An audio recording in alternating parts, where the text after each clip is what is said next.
The Department of Public Health and Human Services is pleased to bring you Aging Horizons. Medicare, Medicaid, Social Security, fraud, legal issues, veterans benefits, and caregiving. Aging Horizons is a program dedicated to inform and prepare Montanans on these timely issues, making a difference to you and your loved ones. Here now is today's program host. Hello and welcome to another edition of Aging Horizons.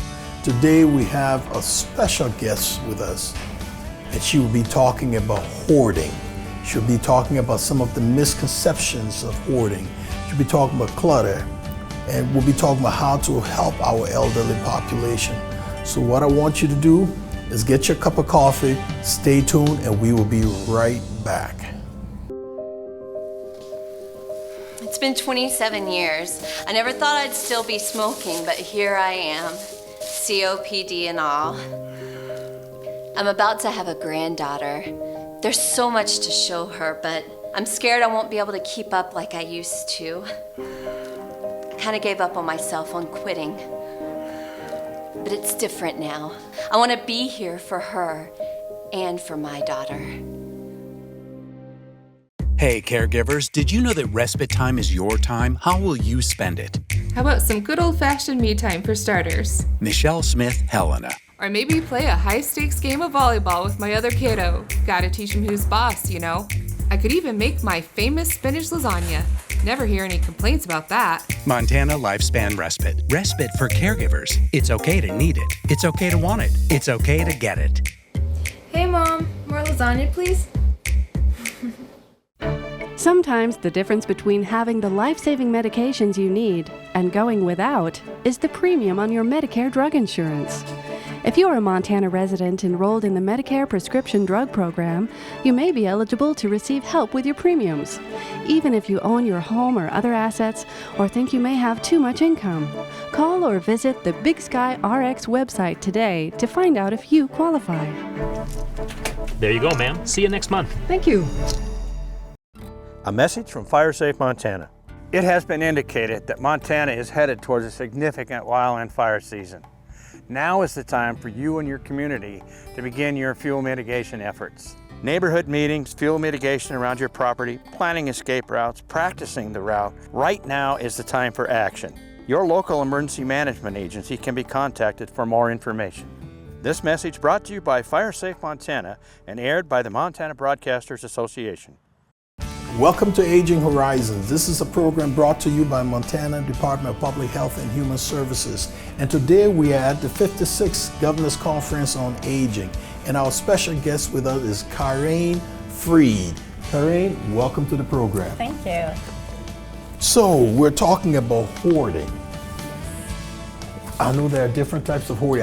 I didn't even know there were different types of hoarding. So please talk to the audience about the different types of hoarding. All kinds of hoarding. Well, first off, hoarding is very, very complex, and it is also very misunderstood and very hidden. People don't talk about it. You can talk about all kinds of mental health issues, bipolar, schizophrenia, that's okay.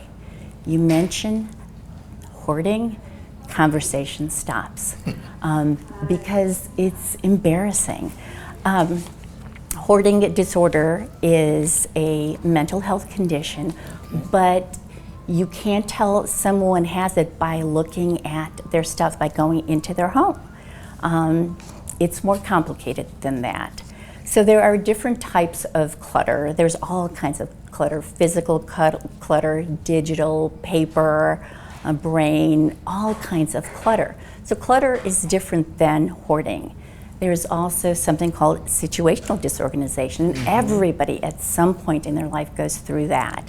It's the death of a loved one, a divorce, breakup, you lose your job, you're moving, birth of a child.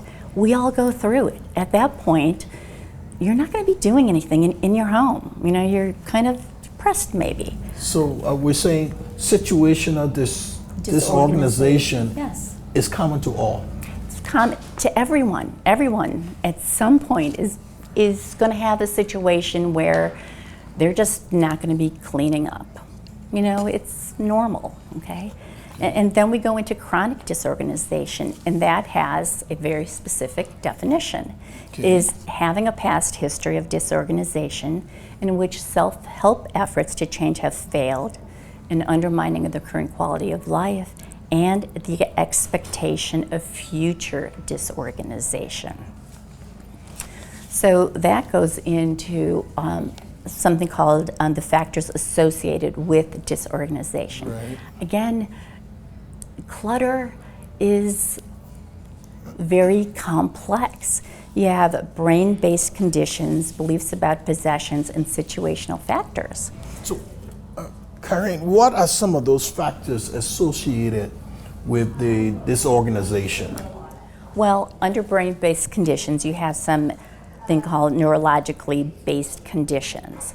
So, a lot of different things. If you have a traumatic brain injury or Parkinson's or MS or anything like that, that's a brain-based conditions. Then you go into some of the mental health issues. Underneath there are addictive issues, aging causes a lot of issues. As you get older, your memory goes, your learning styles, how we process our information, learning differences. Everybody learns different. Right. And your behavioral patterns. So where does OCD fit into that? Ooh, that gets a little more complicated. We're still not there yet.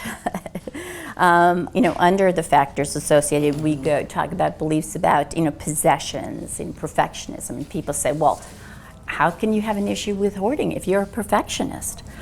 Because everything has to be perfect. If it's not perfect, you're not doing it. If you don't have the perfect supplies, nothing's happening. And so I thought that's really, really interesting. There's attachment, your beliefs, about your possessions, and then the situational factor, the physical challenges. As we age, it gets harder to do things. So you've got some physical limitations there, lack of skills, your communication problems, environmental, systemic. So there's all kinds of things to go in there. Then we get to hoarding. And in 2013, hoarding became its own diagnosis from the DSM-5. So that's the Diagnostic Statistical Manual. So when you go to the doctors and they code, whatever was wrong with you, hoarding is now on the DSM-5. Wow. So it is very, very specific. It is the persistent difficulty discarding or parting with possessions regarding of their actual value. So again, you might think something's valuable and it's really not. There's that difficulty discarding the possessions, which results in them congesting the living spaces and compromising the use of your living space. And if the living space is cleared up, it's because another party came in, And then the hoarding causes clinically significant distress or impairment in social, occupational, and other areas. So there's distress. If you're asking someone to purge some of their stuff, there's a lot of distress. Oh yeah, I can imagine that. You bet. So we appreciate all this information you're giving here. So, but how can our family get involved?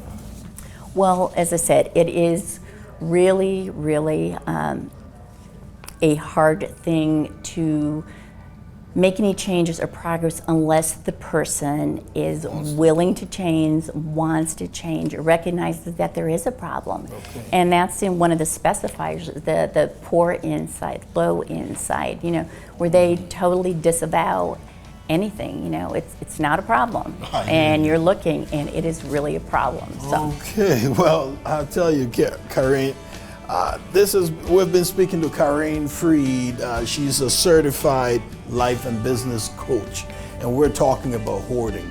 So stay tuned and we will be right back. This is Sergeant Jones. Please respond. I was separated from my squad. Requesting backup.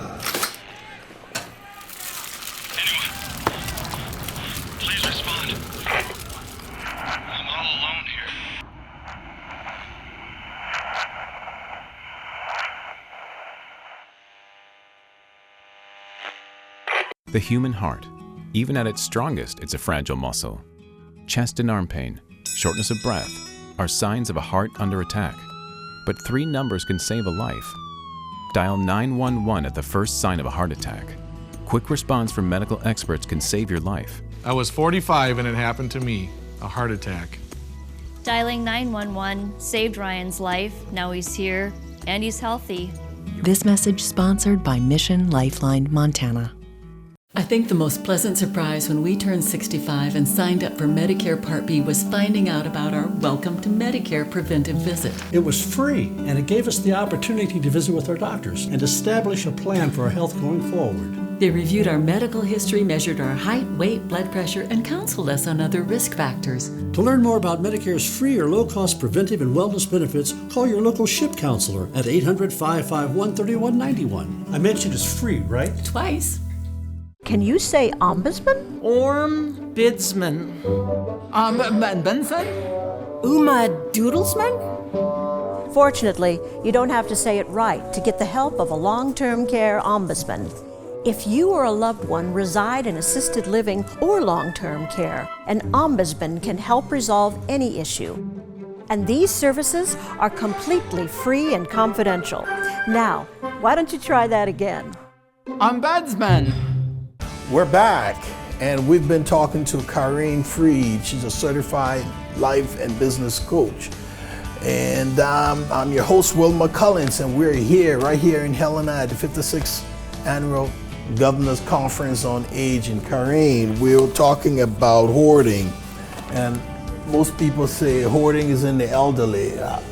Talk to us about hoarding in the elderly and what to expect. Well, there's the estimated 2 to 4% of the U.S. population suffers from hoarding. That's 6 to 12 million people. In the elderly, they say that about 15% of nursing home residents and 25% of the community elder daycare hoard small items. And there's some of the worst cases. Now, when I walk through an assisted living and the doors are open, I can see that there's a lot of people that have issues. A lot of challenges with the elderly because for some of the houses that are hoarded, they don't have any walk paths. Right. And that is really dangerous. People can slip and fall if they have things piled 3, 4, 5 foot tall and you walk through them and it comes down, that is just a dangerous situation. It is indeed. So making sure that, you have, walk paths, you have egress, that you don't have things in front of doors and windows and you have a way out is really, really important. So I know there are health risks and there are challenges. When we're about to have people go into the home to help our elderly relatives, how do we train those people to look out for hoarding, and how do we help them clean the place out? Well, it's not that simple. It is a very long and very slow process, and for family members, they want it cleaned out, they want it done now. The elderly are slower, and even just people that aren't elderly, they're attached to these things, so it takes a really long time. A lot of the elderly, they don't sleep in their beds because they're all piled up. They'll sleep in their chair. The bathroom is piled high with steps, so they can't go in there, so there's hygiene issues. They never leave their chair, so they're not eating properly. So you have all those things. Family members coming in, they have a really hard time with that because they just want to help their family member, but they don't understand it's not about the stuff, okay? It's about what's underneath. It's about the emotional attachments, It's about what these possessions mean to me, their memories, all of those kinds of things. So you really can't go in and just start telling a person, oh, we're going to do a clean out. Right. Because what's going to happen is they're going to hate you. First off, I can't walk into your house and say, it's too cluttered, I'm taking all your stuff. Same way you can't go into your family member's house and do that. Exactly. And all that is going to do is cause a lot of issues, and there's a guarantee within a couple of months it's going to be back, it's going to be worse because you got rid of the stuff. You did not do anything about the problem. So what's not to do? Is it don't tell them we're going to clean up your... Never, yeah. Never tell them that. But then how do we, Well, what do we do? Unfortunately, there's not a lot of help available. There are not a lot of services out there. You really need someone with a mental health background to go in. You need somebody, I'm an advanced hoarding specialist, so someone that has the training. I've been doing this for 18 years. So someone that has the training to go in and really work with them. But I'd also want to add a therapist, and I want to add some support staff to them. When you go into their home, you want to be respectful. It's their stuff. Yes, it's their space. You don't have to like it. You don't, have to live there. You can choose to leave, but it is their stuff. So we don't walk in with, oh, this is terrible, and how can you live this way? You have to be respectful, otherwise they're not going to let you in. No judging. No judging. There's no yelling or demanding or anything like that. Right. They have to feel that you're there for their best interest, and that's really, really important. I want to thank you so much. This is some valuable information you're giving us. What are some treatment options? If we yeah, there just a few. A few. Yeah, just maybe one or two. Some of the things that work are cognitive behavioral therapy, and that's one of the things that we use when I'm working with my clients, or I run a number of groups for them, motivational interviewing, the way we talk to them, skills training, coming in and really helping them understand how to purge, giving them a checklist, showing them how to organize and do things like that. There's really no medication for hoarding disorder, but because of all the other mental health issues, if they can, see someone about their anxiety or depression, OCD or ADHD, and get medication for that, that really helps kind of smooth things out so they can start working on, some of the issues. And that's really helpful. So most times you're saying they may have other secondary issues that they would need meds for, but there isn't any medication. There isn't any med. And again, people don't just have hoarding. They usually have anxiety or depression or ADHD, OCD, all of these other things. That's why it's very complex. I hear you. We are just so happy you are our guest today and bringing this valuable information. And I don't want you to go far, so stay close by. We will be right back. We've been talking to Ms. Freed. She is a certified life and business coach. Stay by. We'll be right back. With as many as 1 in 10 Americans at risk for Alzheimer's or some other form of dementia, chances are someone you know and love will receive that diagnosis. When that happens, you may well feel devastated, but know that you are not alone. Help is available. You don't have to face dementia by yourself. Call the free 24/7 Alzheimer's Association helpline, 800-272-3900, for guidance and support. Medicare loses $60 million in Montana each year, $70 billion nationally. Medicare processes 4.5 million claims a day. They don't know who your doctor is, but you do. Mistakes can happen. Read your Medicare statements and call Montana Senior Medicare Patrol if you see anything unexpected. 1-800-551-3191. This project is supported by a grant by the Administration for Community Living. You've probably seen some big-name celebrities on your TV lately talking about all the Medicare benefits you're missing out on. But the insurance companies who are paying for these ads may be pushing benefits not available in Montana. Fortunately, help is available from a friendly state health insurance assistance program counselor who can help you sort it all out. It's free, and we screen everyone for eligibility regardless of your zip code. It's Montanans helping Montanans. Call today. We're back, and we have been talking to Karen Freed. She's a certified life and business coach, and we've been talking about hoarding. Karen, I want to really thank you on behalf of my audience because this is such an important topic. And so let's talk about the U.S. Special Committee on Aging, the consequences of clutter report. Would you tell the audience about it?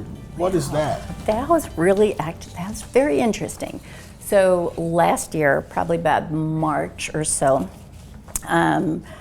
we got a request for some information from Senator Bob Casey's office and asked us questions about, hoarding, how it affected our community, how our organization handled it. I also run the Missoula Hoarding Task Force.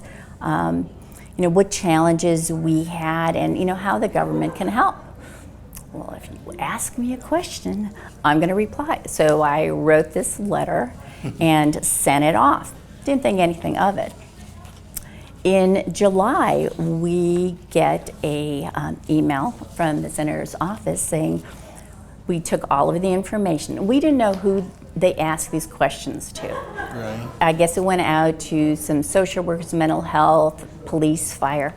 They came up with a report called The Consequences of Clutter, How Hoarding Disorder Affects America's Older Adults, First Responders, and Their Communities. It's 207 pages, great reading. And my letter was included that. I did not realize this was going out through the entire United States. So it is a great report and it really goes over a lot of the issues that everybody across the United States sees. Then in September, it was followed up with Senator Casey sent some more information out. He urged Biden administration to address this. He sent letters to the Secretary of Health and Human Services and the Acting Secretary of Housing and Urban Development and outlined that it is a real issue and then asked them to implement some of the steps that they have in the Consequences of Clutter report. And so Chairman Casey then wrote, hoarding disorder disproportionately affects older adults, a population that is projected to grow significantly in coming years. And as America ages, it can expect an increase in hoarding behavior with consequences for older Americans and their families and communities. And the federal government must be prepared to respond. So that was awesome. Yeah. Of course, now, all the players have changed. You know what? Most times, what we don't think about, you mentioned, is the fact that hoarding. What happens when we have first responder going into a home, or we have the firefighters going into that home, and where do they go? And there's no pathway. Absolutely. That is one of the biggest things. In fact, one of the Firemen's Association wrote a huge report on that exactly, and it is different. If there's just a regular fire, if you're going into a home and it's hoarded and you can't get in, what if there's a patient there? That the first responders can't get. They're climbing over stuff. Those minutes could be life and death. And the way that you go into a home that is hoarded, is different than just a regular fire. But then there's the danger to, the firemen, to the first responders, to the policemen, people, on scene. So it's not just the person and their stuff burning up. This is really dangerous, going in. So it's something that really needs to be addressed with, the police and the fire, the community, all these different agencies really need to come together for this. I think about when when there's fire, there's smoke, right? And the areas are all blocked. and firefighters trying to find a way through the smoke. Right. How dangerous is that? It is, and it's actually more dangerous. So I was actually at a conference, OCD Hoarding conference this past weekend, and Ryan Pennington actually wrote a book. He was a fireman, took 82 cases and figured out, a safer way to get in and to protect, the firemen things. And that because there's so much clutter and so much stuff, it actually kind of smolders, which makes the smoke even more dangerous. So there's a lot of danger in it. But again, we should look at that, and what this report did was bring it to the forefront.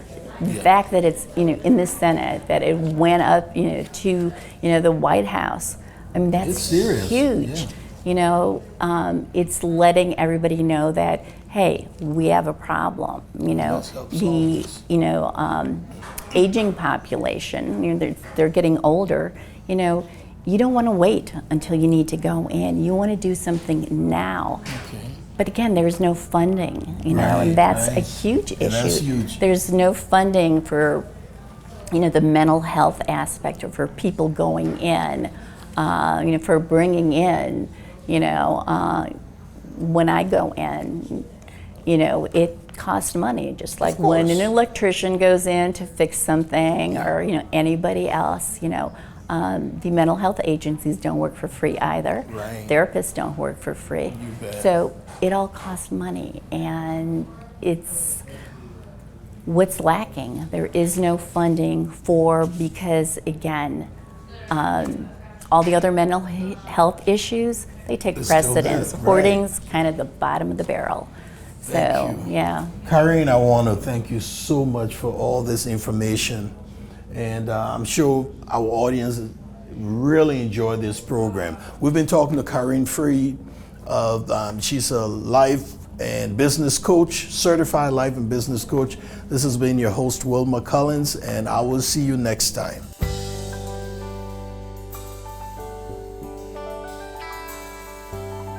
Special thanks to the Department of Public Health and Human Services for their continued support. Hosts on Aging Horizons are program specialists at the Montana Office on Aging. Production facilities provided by Video Express Productions. For more information about Aging Horizons, call the Department of Public Health and Human Services toll-free at 800-332-2272.